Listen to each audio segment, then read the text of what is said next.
ಯಾವ ಗ್ಯಾರಂಟಿನೋ ಅದು ಎಲ್ಲ ಕೊಡ್ತಾರೆ. ಪಿಂಚನ್ ಯಾರ ತರ ಬರ್ತದೆ ಕೊಡ್ತಾರೆ, ಎಲ್ಲ ಕೊಡ್ತಾರೆ. ಫ್ರೀ ಕೊಡೋದ್ರಿಂದ ಏನು ದೇಶ ಉದ್ಧಾರ ಆಗಲ್ಲ. ಇದೇ ಕುಮಾರಸ್ವಾಮಿ ಸರ್ಕಾರ ಇದ್ದಾಗ ಬಿದ್ದೋದ ಮನೆಗಳಿಗೆ 5 ಲಕ್ಷ 3 ಲಕ್ಷ ಕೊಡ್ತಿರು ಬ್ಯಾಡ್ ಮನೆ. ಅಕ್ಕಪಕ್ಕ ಜನಗಳನ್ನ ಕರೆದು ಅವ್ರಿಗೆ ಓಟ್ನ ಹಾಕಿಸ್ತೀವಿ. ತಾಲೂಕು ಅಭಿವೃದ್ಧಿ ಆಯ್ತದೆ ಅವ್ರ ಗೆದ್ರ. ಯಾವುದೇ ವರ್ಗದವರು ಲೋನ್ ತಗೊಂಡಿದ್ರು ಪ್ರತಿಯೊಬ್ಬರಿಗೂ ಕೂಡ ಸಾಲ ಮನ್ನಾ ಆಯ್ತು.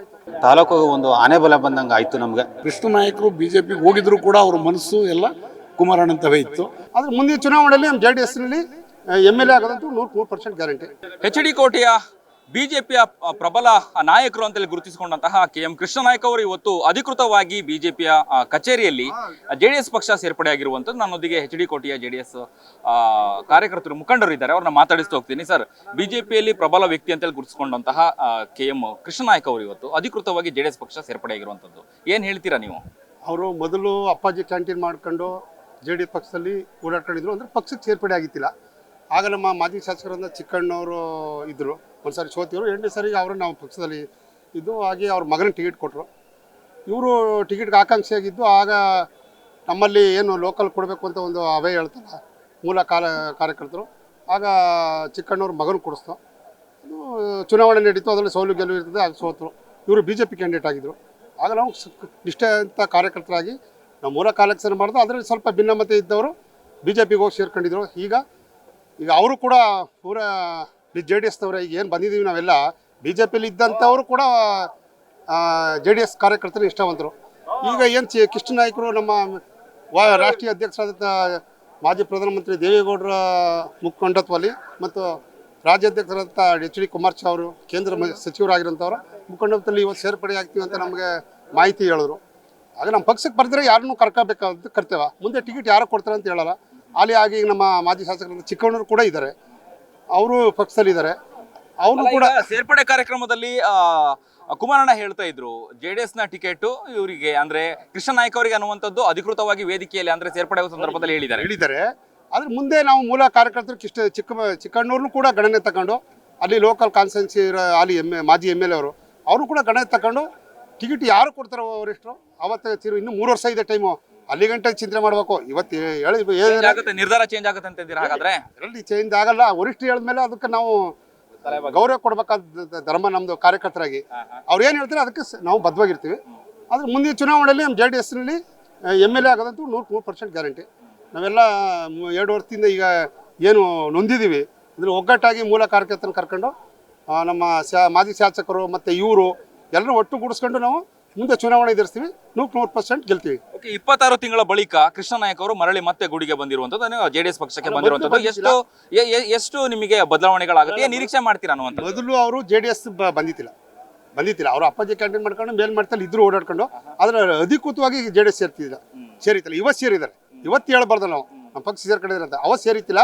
ನಮ್ಮ ಮೂಲ ಮಾಜಿ ಶಾಸಕ ಚಿಕ್ಕಣ್ಣವರೇ ಇದ್ದ, ಅವ್ರ ನೇತೃತ್ವದಲ್ಲೇ 2 ಚುನಾವಣೆ ಮಾಡಿ ಸೋಲ್ತಿರ್ಬೋದು. ಆದ್ರೆ ಇವರು ಈಗ ಅಧಿಕೃತವಾಗಿ ಸೇರಿದ್ದಾರೆ. ಚಿಕ್ಕಣ್ಣ ವರ್ಸಸ್ ಕೃಷ್ಣ ನಾಯ್ಕ ಅನ್ನೋದು ಹೇಗೆ? ಅವರು ಗಣನೆ ತಕ್ಕಂಡೇ ಮಾಡಬೇಕು.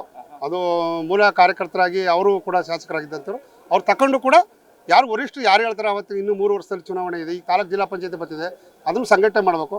ಅವೆಲ್ಲ ಮಾಡ್ಕೊಂಡು ಮುಂದೆ ಚುನಾವಣೆಯಲ್ಲಿ ನಾವು ಯಾರು ಟಿಕೆಟ್ ಕೊಟ್ಟರು ಮಾಡ್ತೀವಿ. ಓಕೆ, ಇವತ್ತು ಅಧಿಕೃತವಾಗಿ ಕೃಷ್ಣ ನಾಯ್ಕ ಅವರು JDS ಪಕ್ಷ ಸೇರಿದ್ದಾರೆ. ಏನ್ ನಿರೀಕ್ಷೆ ಮಾಡ್ತೀರಾ ಕೃಷ್ಣ ನಾಯ್ಕ ಅವರಿಂದ? ಇನ್ನೂ ಸ್ವಲ್ಪ ಬಲ ಬಂದಂತಾಗಿದೆ, ಅದ್ರ ಬಗ್ಗೆ ನಾವು ಹೇಳ್ಬೋದು. ಇನ್ನೂ ಸ್ವಲ್ಪ ಅವರು ಕೂಡ ಸಂಘಟನೆ, ಅವರು ಕೂಡ ಸ್ವಲ್ಪ ಕಾರ್ಯಕರ್ತರಿದ್ದಾರೆ. ಈಗ ನಮ್ಮ ಮೂಲ ಕಾರ್ಯಕರ್ತರು ಹೋಗಿದಂಥವ್ರು ಕೂಡ ಮರಳಿ ಬಂದರೆ ಅವ್ರದ್ದೇ ಆದಂಥ ಒಂದು ಕಾರ್ಯಕರ್ತರು ಕೂಡ ಇದ್ದಾರೆ. ಸಾಂಕೇತಿಕವಾಗಿ ಇವತ್ತು ಸೇರ್ಪಡೆ ಅಂತ ಹೇಳಿದ್ರು. ಮುಂದಿನ ದಿನಗಳಲ್ಲಿ ವೇದಿಕೆ ಕಾರ್ಯಕ್ರಮದಲ್ಲಿ ಎಷ್ಟು ಕಾರ್ಯಕರ್ತನ ಸೇರ್ಪಡೆ ಆಗುತ್ತೆ? ಸೇರ್ಪಡೆ ಆದ ನಂತರ ಇನ್ನು ಅದಕ್ಕೆ ಎಷ್ಟು ಕಾರ್ಯಕರ್ತ ಸೇರ್ಪಡೆ ಆಗ್ಬಹುದು JDS ಪಕ್ಷಕ್ಕೆ? ಅಲ್ಲಿ ಹೊರಗಡೆ ಅವರು ಬರಬಹುದು, 16,000 ಬರ್ಬೋದು. ಮೂಲ ಕಾರ್ಯಕರ್ತರು ಇವು ಬಿಟ್ಟು ಬೇರೆಯವರು ಕೂಡ ಬರ್ಬೋದು. ಕಾಂಗ್ರೆಸ್ ಅಲ್ಲಿರೋ ಅವರು ಕೂಡ ಬರ್ಬೋದು. ಅವ್ರಿಗೂ ರೋಸ್ ಹೋಗಿದೆ, ಏನು ಬರೀ ಫ್ರೀ ಅನ್ಕೊಂಡು ಯಾವುದು ಕಾರ್ಯಕ್ರಮ ನಡೆಯಲ್ಲ, ಅದಿಲ್ಲ ಇದಿಲ್ಲ ಅನ್ಕೊಂಡು ಮಾಡಿದ್ದಾರೆ. ಅದು ಎಲ್ಲ ಜನಗಳಿಗೆ ಅನಿಸಿಕೆ ಮಾಡಿ ಈಗ ಅಭಿವೃದ್ಧಿ ಆಗ್ತದ್ಮೇಲೆ ಅಭಿವೃದ್ಧಿ ಕಾಣಬೇಕು ದೇಶ. ಯಾವ ಗ್ಯಾರಂಟಿನೋ ಅದು ಎಲ್ಲ ಕೊಡ್ತಾರೆ. ಪಿಂಚನ್ ಯಾರ ತರ ಬರ್ತದೆ ಕೊಡ್ತಾರೆ, ಎಲ್ಲ ಕೊಡ್ತಾರೆ. ಫ್ರೀ ಕೊಡೋದ್ರಿಂದ ಏನು ದೇಶ ಉದ್ಧಾರ ಆಗಲ್ಲ. ಅಭಿವೃದ್ಧಿ ಮಾಡಬೇಕು. ಅಭಿವೃದ್ಧಿ ಕಾರ್ಯ ರೈತನಿಗೆ ನೋಡಿ, ರೈತನಿಗೆ ಏನೂ ಇಲ್ಲ. ರೈತನಿಗೆ ಕೇಂದ್ರ ಸರ್ಕಾರ 6,000 ರೂಪಾಯಿ ಕೊಡುತ್ತೆ 1 ವರ್ಷಕ್ಕೆ. ಇದೇ ಕುಮಾರಸ್ವಾಮಿ ಸರ್ಕಾರ ಇದ್ದಾಗ ಬಿದ್ದೋದ ಮನೆಗಳಿಗೆ 5 ಲಕ್ಷ 3 ಲಕ್ಷ ಕೊಡ್ತಿರು ಬ್ಯಾಡ್ ಮನೆ. ಈಗ ಇರೋ ಮನೆ ಬಂದಿವಿ ನಾವು. ಅಲ್ಲಿ ಗ್ರಾಮ ಪಂಚಾಯತ್ ಸದಸ್ಯರು ಮನೆಗಳಿಗೆ ದುಡ್ಡಿಲ್ಲ. ಈಗ ಅಲ್ಲಿ 2 ಸಾರಿ GPS ಮಾಡಿದ್ವಿ, ಮನೆಗಳು ದುಡ್ಡಿಲ್ಲ. ಬೇಕು ಕೇಳಿ ನೋಡಿ ಬೇಕಾದ್ರೆ ಗ್ರಾಮ ಪಂಚಾಯತಿಗಳಿಗೆ ಅವರೇ MLA ಅವರ PA ಗಳಿದ್ದಿಲ್ಲ, ಅವ್ರು ಏನು ಮಾಡಿ ದುಡ್ಡಿಲ್ಲ. ಅದರಿಂದ ಈ ಗ್ಯಾರಂಟಿಗಳು ಕೊಡಬೇಕು. ಬಡವ್ರ ಎತ್ತಕ್ಕೆ ಎಲ್ಲಕ್ಕೂ ಬರುತ್ತೆ, ಇದು ಎಲ್ಲ ಪಕ್ಷದವ್ರಿಗೂ ಬರುತ್ತೆ. ಸಾಲ ಮನ್ನಾ ಮಾಡಿದ್ರು, ಇಡೀ ದೇಶದಲ್ಲಿ ದಾಖಲೆ ಮಾಡಿದ್ರು. ಅದು ಯಾವುದೇ ಜಾತಿ ವರ್ಗ ಅಂತ ಹೇಳ್ಕೊಂಡಿದ್ರು ಕಾಂಗ್ರೆಸ್ದವರು. ಯಾವುದೇ ವರ್ಗದವರು ಲೋನ್ ತಗೊಂಡಿದ್ರು ಪ್ರತಿಯೊಬ್ಬನಿಗೂ ಕೂಡ ಸಾಲ ಮನ್ನಾ ಆಯಿತು. ಕಮರ್ಷಿಯಲ್ 2 ಲಕ್ಷ, VSSN ಸೊಸೈಟಿಗಳು 1 ಲಕ್ಷ ಮಾಡಿದ್ರು. ಇಡೀ ಕರ್ನಾಟಕದ ಇಂಡಿಯಾದಲ್ಲಿ ಯಾರೂ ಮಾಡಿತ್ತಿಲ್ಲ, ಇಲ್ಲಿವರೆಗೂ ಮಾಡೋಕ್ಕಾಗಿಲ್ಲ. ಆದರೆ ಮುಂದೆ ಇವರು ರೈತರ ಪರ ಮಾಡಲಿ ಸರ್ಕಾರನ. ರೈತರು ಈಗ ಬೆಳೆ ಇಲ್ಲ ನೋಡಿ, ಈಗ ಜೋಳ ಎಲ್ಲ ರೋಗ ಬಂದಿದೆ, ರೈತರಿಗೆ ಆಯ್ಕೆ ಇಲ್ಲ. ಇವರು ಫ್ರೀ ಅಕ್ಕಿ ಕೊಡ್ಬೋದು, 10 kg ಅಕ್ಕಂದು ಯಾರು ಉದ್ಧಾರ ಮಾಡೋಕ್ಕಲ್ಲ. ರೈತರಿಗಾಗಲಿ, ರೈತರಿಗೆ ಸಹಾಯ ಮಾಡಿ, ಬೆಳೆ ಸಹಾಯ ಮಾಡಬೇಕು. ಮೊದಲು ಏನು ಕೊಡ್ತೀವಿ 4,000 ರೂಪಾಯಿನ, ಅದಕ್ಕೆ 10,000 ರೂಪಾಯಿ ಸೇರಿಸಿ 6,000 ರೂಪಾಯಿಗೆ 10,000 ರೂಪಾಯಿಗೆ ರೈತರಿಗೆ ಕೊಡಬೇಕು. ರೈತರ ಪರ ಸರ್ಕಾರ ಮಾಡಿ, ಅದಕ್ಕೆ ನಾವು ಕೂಡ ಸಹಕಾರ ಕೊಡ್ತೀವಿ ನೀವು ಇರೋ ಟೈಮ್ ಗಂಟ. ಮುಂದೆ ಚುನಾವಣೆ ಹೆಂಗೆ ಬದಲಾವಣೆ ಆಯ್ತು ಅದು ಬೇರೆ. ರೈತರ ಪರ ಸರ್ಕಾರ ಮಾಡಲಿ ಅಂತ ಹೇಳೋದಕ್ಕೆ ಹಿಂದೆ ಕುಮಾರಸ್ವಾಮಿ ಮಾಡಿದಂಥ ಸರ್ಕಾರ ಇನ್ನೂ ಕೂಡ ನೆನ್ಕತ್ತಿದ್ದಾರೆ. ಬರೋರು ಬತ್ತಿರು ಅವ್ರು ಕೊಟ್ಟಂಥ ಬರೀ ಕೊಡಗಲ್ಲಿ ಬಿದ್ದೋದಂಥ ಕಟ್ಟಣ ಇಡೀ ಕರ್ನಾಟಕ ಕೊಟ್ಟರು ಬಿದ್ದೋದ್ರ. ನಮ್ಮೂರು ಕೂಡ 35 ಮನ ಇದೆ. ನಮ್ಮೂರು 5 ಲಕ್ಷ ರೂಪಾಯಿ ಮನ 2028ಕ್ಕೆ ಕುಮಾರಣ್ಣ CM ಆಗ್ತಾರೆ ಹಾಗಾದ್ರೆ? ಆಗ್ಬೋದು. ಅದು ದೇವಿಯ ಇಚ್ಛೆ, ಜನಗಳ ಇಚ್ಛೆ ಆಗ್ಬೋದು. ಆಗಂತ ಚಾತುರ್ಯತೆ ಇದೆ. ಅವರು ಬರಬೇಕು ಅಧಿಕಾರಕ್ಕೆ, ಜನಸೇವೆ ಮಾಡಬೇಕು ಅನ್ನೋದು ಎಲ್ಲರ ಕರ್ನಾಟಕದ ಜನತಾ ಮನಸ್ಸಲ್ಲಿದೆ.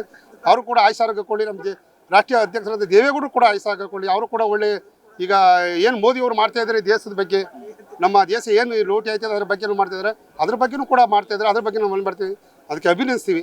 ಸರ್ಕಾರ ಹೆಚ್ಚಿನ ರೀತಿಯಲ್ಲಿ ರೈತರಿಗೆ ಅನುಕೂಲ ಮಾಡಲಿ ಅನ್ನೋದನ್ನ ಹೇಳ್ತಾ ತಮ್ಮೆಲ್ಲರಿಗೂ ಸ್ವಾಗತ ಮಾಡ್ತೀವಿ. ಸರ್, ಏನ್ ಹೇಳ್ತೀರಿ ಈ ಸಂದರ್ಭದಲ್ಲಿ? HD ಕೋಟೆಯ JDS ಮುಖಂಡರಿಗೆ ಎಷ್ಟು ಬಲ ತುಂಬ್ದಂಗೆ ಆಗತ್ತೆ ಈಗ ಕೃಷ್ಣ ನಾಯ್ಕ ಅವರು ಪಕ್ಷ ಸೇರ್ಪಡೆ ಆಗಿರುವಂತದ್ದು? ತುಂಬ ಬಲ ತುಂಬುತ್ತೆ ಸರ್. ಅವ್ರಿಗೆ ಕಳಿಸ್ತಾರೇ ಆಗಬೇಕಾಗಿತ್ತು, ಕಳಿಸ್ತಾರಲ್ಲಿ ಇನ್ನೊಂದು ಸ್ವಲ್ಪ ಹೋಗ್ಬಿಟ್ರು. ಈ ಸತ್ತಂತೂ ತುಂಬ ಗ್ಯಾರಂಟಿ ಆಗುತ್ತೆ, ಅವರೇ ಗೆಲ್ಲೋದು. ಈಗ ಟಿಕೆಟ್ ನೆಕ್ಸ್ಟ್ 2028ಕ್ಕೆ ಕೃಷ್ಣ ನಾಯ್ಕ ಅವರಿಗೆ ಟಿಕೆಟ್ ಘೋಷಣೆ ಕೂಡ ವೇದಿಕೆಯಲ್ಲಿ ಮಾಡಿದ್ರೆ ಏನ್ ಹೇಳ್ತೀರಾ?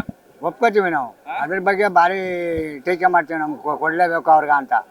ಕೃಷ್ಣ ನಾಯ್ಕರಿಗೆ ಕೊಡಿ, ನಮ್ಗಳಿಗೆ ಅವರು ಒಳ್ಳೆತನ ಪಂಚಸ್ತರ ಬಡವರ ಹತ್ರನ ರೈತರನ್ನ ನೋಡ್ತಾರ ಅಂತಾನೆ ಹೇಳ್ತೀವಿ ನಾವು. ಏನ್ ನಿರೀಕ್ಷೆ ಮಾಡ್ತೀರಾ ಕೃಷ್ಣ ನಾಯ್ಕ ಅವರಿಂದ? ಪಕ್ಷ ಸೇರ್ಪಡೆ ಆಗಿದಾರಲ್ಲ ಇವತ್ತು, ನಿರೀಕ್ಷೆ ಏನ್ ಮಾಡ್ತೀರಾ? ನಾವು ನಿರೀಕ್ಷೆ ಓಟ್ ಎಲ್ಲ ಅವ್ರಿಗೆ ಹಾಕಿಸ್ತೀವಿ. ಅಕ್ಕಪಕ್ಕ ಜನಗಳನ್ನ ಕರೆದು ಅವ್ರಿಗೆ ಓಟ್ನ ಹಾಕಿಸ್ತೀವಿ. ಏನ್ ಬದಲಾವಣೆ ಆಗ್ಬೋದು? ತಾಲೂಕು ಅಭಿವೃದ್ಧಿ ಆಯ್ತದೆ ಅವ್ರು ಗೆದ್ರ. ಏನ್ ಬದಲಾವಣೆಗಳು ಏನಾಗ್ಬೋದು, ಏನ್ ಕಾಣ್ತೀರಾ ನೀವು ಕೃಷ್ಣ ನಾಯ್ಕ ಅವರಿಂದ? ಕೃಷ್ಣ ನಾಯ್ಕರಿಂದ ಮನೆಗಳು, ನೀರುಗಳು, ಜಮೀನುಗಳಿಗೆ ರೋಡು ಪಾಡು ಇವೆಲ್ಲ ಅನುಕೂಲತೆ ಆಯ್ತದೆ. ರಸ್ತೆ ಇವೆಲ್ಲ ಅನುಕೂಲತೆ ಆಯ್ತದೆ ಜನಗಳಿಗೆ, ಒಳ್ಳೇದಾಗುತ್ತೆ. ಎಸ್, ಹೇಳಿ ಸರ್. ಕೃಷ್ಣ ನಾಯ್ಕ ಅವರು ಅಧಿಕೃತವಾಗಿ JDS ಪಕ್ಷ ಸೇರಿರುತ್ತು, ಮತ್ತೆ ಸಾಂಕೇತಿಕವಾಗಿ ಅಂತ ಹೇಳ್ತಾ ಇದ್ರು. ಕೃಷ್ಣ ನಾಯ್ಕ ಅವರು ಈಗ HD ಕೋಟೆ JDS ಕಾರ್ಯಕರ್ತರಿಗೆ ಎಷ್ಟು ಬಲ ತುಂಬ್ದಂಗೆ ಆಗುತ್ತೆ? ಏನ್ ಬದಲಾವಣೆಗಳು ಕಾಣ್ಬೋದು ಸರ್? ಕಳೆದ ಬಾರಿನೇ ಅವ್ರಿಗೆ JDS ಟಿಕೆಟ್ ಆಗಬೇಕಿತ್ತು, ಕಾರಣಾಂತರದಿಂದ ಟಿಕೆಟ್ ಕೈ ತಪ್ಪೋದ್ರಿಂದ ಅವರು BJP ಪಕ್ಷ ಸೇರಬೇಕಾದ ಅನಿವಾರ್ಯ ಆಯಿತು. ಅದರಿಂದ BJPಯಿಂದನೂ ಕೂಡ ಅವರು ಭಾರಿ ಗೆಲ್ತಾರ ಅನ್ನೋ ನಿರೀಕ್ಷೆಯಲ್ಲೇ ಇದ್ದರು. ಭಾರಿ ಫೈಟಲ್ಲಿತ್ತು. ನಾವು ಕೂಡ ಒಂದು ಹೋಪ್ ಇಟ್ಟಿದ್ದೋ ನಮ್ಮ ಸಾಹೇಬ್ರೆ ಗೆಲ್ತಾರ ಅಂತ. ಕೊನೆ ಹಂತದಲ್ಲಿ ಅದು ಕೈ ತಪ್ಪೋಯ್ತು ಟಿಕೆಟ್. ಆದ್ದರಿಂದ ಅವರು ಸೋಲು ಅನುಭವಿಸ್ಬೇಕಾಯ್ತು. ಈಗ ನಮ್ಮ ಕುಮಾರಸ್ವಾಮಿ ಅವರು ಸಮ್ಮುಖದಲ್ಲಿ ಇವತ್ತು JDS ಸೇರ್ಪಡೆ ಆಗಿದ್ದಾರೆ. ತಾಲೂಕು ಒಂದು ಆನೆ ಬಲ ಬಂದಂಗೆ ಆಯಿತು ನಮಗೆ. ನೆಕ್ಸ್ಟ್ ಬಾರಿ ಖಂಡಿತ ನಮ್ಮ ಕುಮಾರಣ್ಣವರು ಟಿಕೆಟ್ ಕೊಡ್ತಾರೆ, ಬಟ್ ಅವರು ಗೆಲ್ತಾರ ಅನ್ನೋದೊಂದು ನಮ್ಗೆ ಖಂಡಿತ ನಮ್ಗೆ ನಂಬಿಕೆ ಇದೆ ಸರ್. ಸರ್, ಅಧಿಕೃತವಾಗಿ ಇವತ್ತು ಕೃಷ್ಣ ನಾಯ್ಕ ಅವರು JDS ಪಕ್ಷವನ್ನ ಸೇರ್ಪಡೆ ಆಗಿದ್ದಾರೆ. ಏನು ಬದಲಾವಣೆಗಳಾಗುತ್ತೆ ಮುಂದಿನ ದಿನಗಳಲ್ಲಿ? 2028ಕ್ಕೆ ಫಸ್ಟ್ JDS ಟಿಕೆಟ್ ಅನ್ನು ಕೂಡ ಘೋಷಣೆ ಮಾಡಿದ್ದಾರೆ HD ಕೋಟೆಯಲ್ಲಿ ಕೃಷ್ಣ ನಾಯ್ಕ ಅವರಿಗೆ ಕೊಡುವಂಥದ್ದು ಅಂತ. ಕೃಷ್ಣ ನಾಯ್ಕರಿಗೆ ಫೈನಲ್ವರೆಗೂ ಟಿಕೆಟ್ ಇತ್ತು. ಇನ್ನೊಂದು ದಿವಸ ವೆಯ್ಟ್ ಮಾಡಿದ್ರೆ ಅವ್ರಿಗೆ ಟಿಕೆಟ್ ಆಗ್ತಿತ್ತು. ಅಷ್ಟರಲ್ಲಿ ಅವರು ಒಂದು ದಿವಸ ಅರ್ಜೆಂಟ್ ಮಾಡ್ಕೊಂಡು ಪಕ್ಷಾಂತರ ಮಾಡಿದ್ರು, ಅದರಿಂದ ಮಿಸ್ ಆಯಿತು. ಇಲ್ಲಾಂದ್ರೆ ಲಾಸ್ಟ್ ಟೈಮೇ ಅವರು ಅಸೆಂಬ್ಲಿ ಮೆಂಬರು. 50,000 ಓಟ್ ತಗೊಂಡವ್ರಿಗೆ ನಮ್ಮ ದಳದ 45,000 ಓಟ್ ಬಂದಿದ್ರು, 95,000 ಓಟ್ ಈಸಿಯಾಗಿ ವಿನ್ ಆಗ್ತಿದ್ರು. ಅದು ಒಂದು ಆ ಥರದ ನಿರ್ಧಾರ. ಈ ಸಾರಿ ಆ ರೀತಿ ಆಗಲ್ಲ. ಕೃಷ್ಣ ನಾಯಕರು BJPಗೆ ಹೋಗಿದ್ರು ಕೂಡ ಅವ್ರ ಮನಸ್ಸು ಎಲ್ಲ ಕುಮಾರಣ್ಣಂತವೇ ಇತ್ತು. ಅದರಿಂದ ಪುನಃ ಮರಳಿ ಮನೆಗೆ ಬಂದಿದ್ದಾರೆ ಅವರು. ಅದರಿಂದ ಈ ಸಾರಿ ಗೆಲ್ತೀವಿ. ಕರ್ನಾಟಕದಲ್ಲಿ ಮುಂದಿನ ಚುನಾವಣೆಯಲ್ಲಿ ಪ್ರಥಮವಾಗಿ ಆಯ್ಕೆಯಾಗಿ ಅನೌನ್ಸ್ ಆಗುವಂಥ ಕ್ಯಾಂಡಿಡೇಟ್ ಕೃಷ್ಣ ನಾಯ್ಕರೇ. ಇದಿಷ್ಟು JDSನ HD ಕೋಟೆಯ JDSನ ಮುಖಂಡರು ಹೇಳುವಂಥದ್ದು. ಕ್ಯಾಮ್ರಾ ಪರ್ಸನ್ ಉಲ್ಲಾಸ್ ಜೊತೆ ಅಭಿಜಿತ್ ಗಣೇಶ್, ಕರ್ನಾಟಕ ಟಿವಿ, ಬೆಂಗಳೂರು. ನಾನು 86 kg ಇದ್ದವಳು 71 kg ಬಂದಿದ್ದೀನಿ. ವಯಸ್ಸಾದ್ಮೇಲೆ ಸ್ಮಾರ್ಟ್ ಆಗಿ ಕಾಣ್ತೀರ ಅಂದ್ರೆ ಜಿನ್ನಿ. 126 kg ವೇಟ್ ಇದ್ದು ನಾವು ಈಗ 114 kg ಲೆಕ್ಕ ಬಂದಿದ್ದೀವಿ. ಯಾವುದೇ ಸೈಡ್ ಎಫೆಕ್ಟ್ ಆಗಿಲ್ಲ. 84ರಿಂದ 50 kg ಬಂದೆ, ಆಮೇಲೆ ಸಣ್ಣಗೆ ಫಿಟ್ ಆಗಿದ್ದೀನಿ. ಅದಕ್ಕೆ ನಾನು ಯೂಸ್ ಮಾಡ್ತಾ ಇರೋದು ಜೀನಿ ಸ್ಲಿಮ್. 84ರಿಂದ 50 kg ಬಂದೆ, ಆಮೇಲೆ ಸಣ್ಣಗೆ ಫಿಟ್ ಆಗಿದ್ದೀನಿ. ಅದಕ್ಕೆ ನಾನು ಯೂಸ್ ಮಾಡ್ತಾ ಇರೋದು ಜೀನಿ ಸ್ಲಿಮ್. ಸಣ್ಣ ಆಗಕ್ಕೆ ಜೀನಿ ಸ್ಲಿಮ್ ಯೂಸ್ ಮಾಡದೆ ಹೆಲ್ದಿನೂ ಅದೇ. ನೀವು ಸಣ್ಣ ಆಗಬೇಕಾ, ಹೆಲ್ದಿ ಆಗಬೇಕಾ? ಹಾಗಿದ್ರೆ ಜೀನಿ ಸ್ಲಿಮ್ ಯೂಸ್ ಮಾಡಿ. ಸಣ್ಣ ಆಗೋದಕ್ಕೆ ಯಾವುದೋ ಪ್ರಾಡಕ್ಟ್ ಹೇಳ್ತಾ ಇದ್ದಾಳೆ, ಏನಾದರೂ ಸೈಡ್ ಎಫೆಕ್ಟ್ಸ್ ಇದೆ ಅಂತ ಯೋಚನೆ ಮಾಡ್ತಾ ಇದ್ದೀರಾ?